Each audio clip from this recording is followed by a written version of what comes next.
Bismillahirrahmanirrahim. Assalamualaikum warahmatullahi wabarakatuh.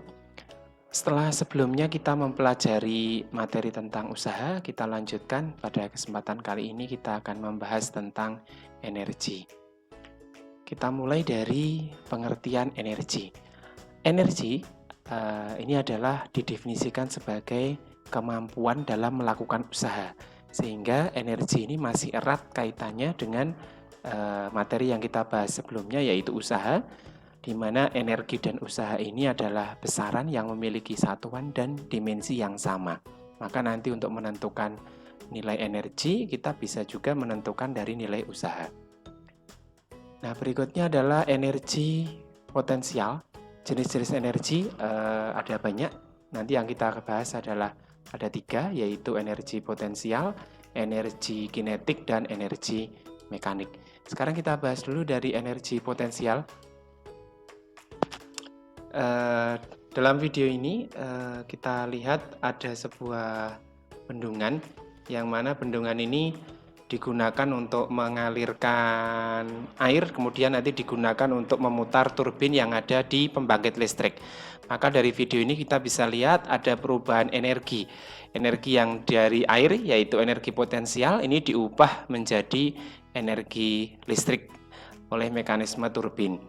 Nah, energi potensial sendiri pengertiannya adalah energi yang tersimpan dalam suatu benda akibat kedudukan atau posisi benda tersebut dan suatu saat dapat dimunculkan. Sehingga untuk energi potensial ini dimiliki oleh air, tenang permukaannya, dia cenderung diam, kemudian setelah melalui turbin atau setelah melalui bendungan ini, maka energinya itu bisa dimanfaatkan untuk memutar baling-baling yang ada di turbin sehingga nanti akan dikonversi menjadi energi listrik. Jadi energi potensial adalah energi yang tersimpan dalam suatu benda akibat kedudukannya atau posisi benda tersebut dan suatu saat nanti dapat dimunculkan. Nah, bagaimana cara menentukan persamaan energi potensial gravitasi?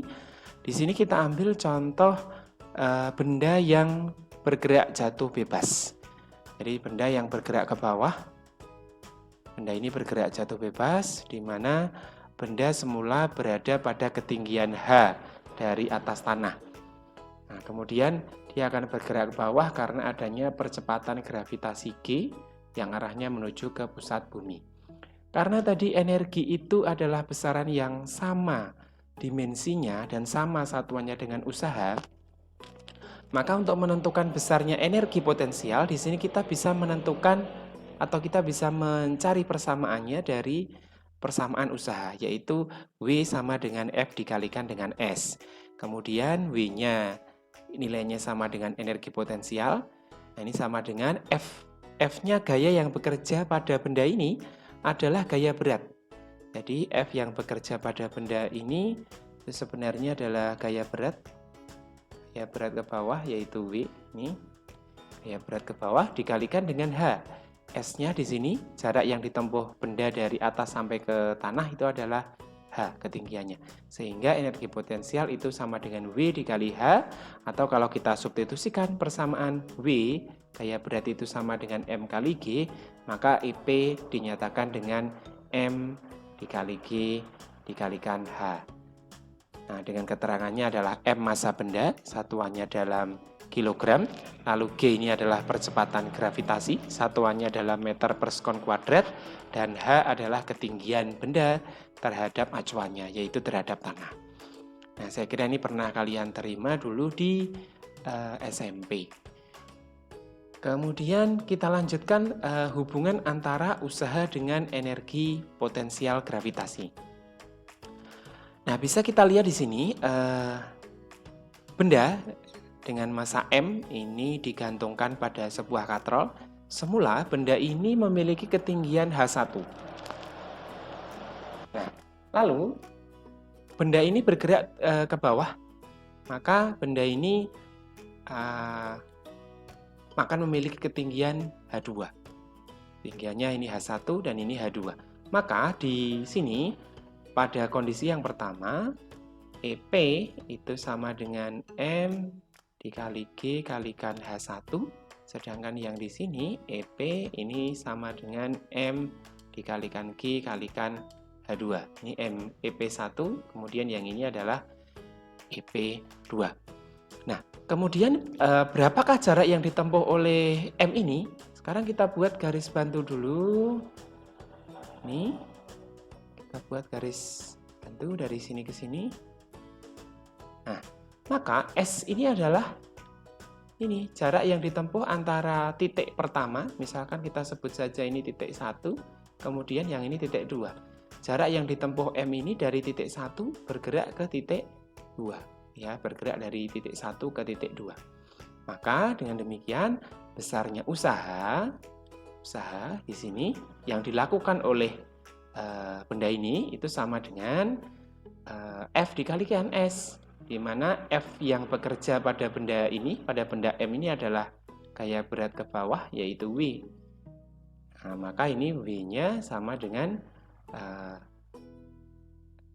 F-nya sama dengan M dikalikan G, ini gaya berat, dikalikan dengan S. Nah, kalau kita lihat di sini, S itu adalah selisih antara H1 dengan H2. Dengan demikian, besarnya usaha itu sama dengan M dikalikan G dikalikan dengan H1 dikurangi dengan H2. Nah, kalau kita lanjutkan lagi, maka di sini kita kalikan masuk ke dalam seperti ini, maka jadi M G H1 dikurangi dengan M G H2. Nah, kalau kita perhatikan, MgH1 itu adalah energi potensial benda di titik pertama, kemudian MgH2 ini adalah energi potensial di titik kedua. Kalau saya lanjutkan di sebelah sini, maka W-nya ini adalah energi potensial 1 dikurangi dengan energi potensial yang kedua di titik 2. Nah, dengan demikian di sini bisa kita simpulkan bahwa W itu adalah selisih dari energi potensial. Maka W itu bisa dinyatakan dengan delta EP atau usaha itu sama dengan perubahan energi potensial. Kemudian kita lanjutkan ke contoh soal dan pembahasan. Di sini saya ambilkan satu contoh soal di mana ada sebuah benda ini masanya 0,1 kg. Kalau kita tuliskan dulu data yang diketahui, maka di sini massa sama dengan 0,1 kg.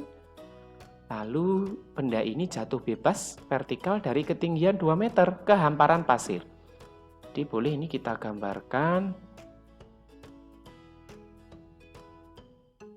benda dengan massa 0,1, kemudian dia akan jatuh ke bawah, ke pasir sini. Kemudian dia akan masuk ke dalam pasir atau terbenam di pasir ini pada jarak atau pada kedalaman 2 cm. Jadi di sini kita tuliskan S-nya kedalamannya adalah 2 cm. 2 cm atau boleh kita tulis 2 kali 10 pangkat min 2 meter. Nah, kemudian H-nya tadi ketinggiannya ini adalah 2 meter. H dari benda ini 2 meter. Nah, kemudian yang ditanyakan adalah besar gaya rata-rata yang dilakukan pasir untuk menghambat benda tersebut. Maka di sini nanti benda tadi yang jatuh bebas itu akan mengalami gaya hambat yang dilakukan oleh pasir sehingga nanti dia berhenti di sini. Sehingga di sini ada F, kita sebut saja F kecil. Nah, di sini dia menahan gerak benda ini supaya tidak terus jatuh tidak terus terbenam ke bawah, sehingga di sini kedalamannya adalah 2 cm. Nah, dari sini kita bisa gunakan bahwa besarnya energi potensial di sini, energi potensial dari benda ini yang semula dari ketinggian A katakanlah misalkan di sini.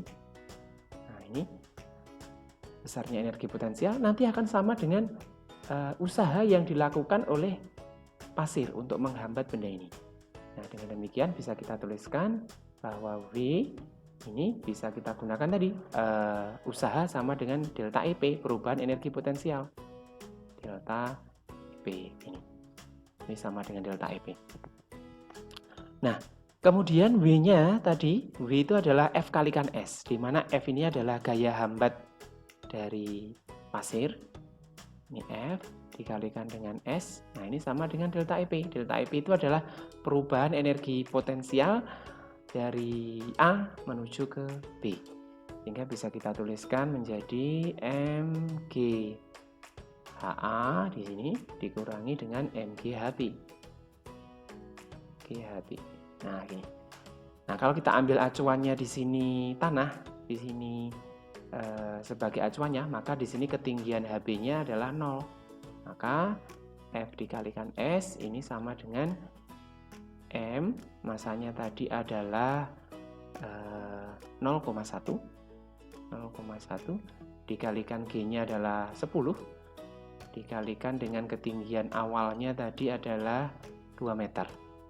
Nah, di sini kemudian yang ini MGHB karena titik B ini sebagai acuan, maka di sini HB-nya 0 atau dikurangi 0, nggak ada masalah ya, dikurangi 0.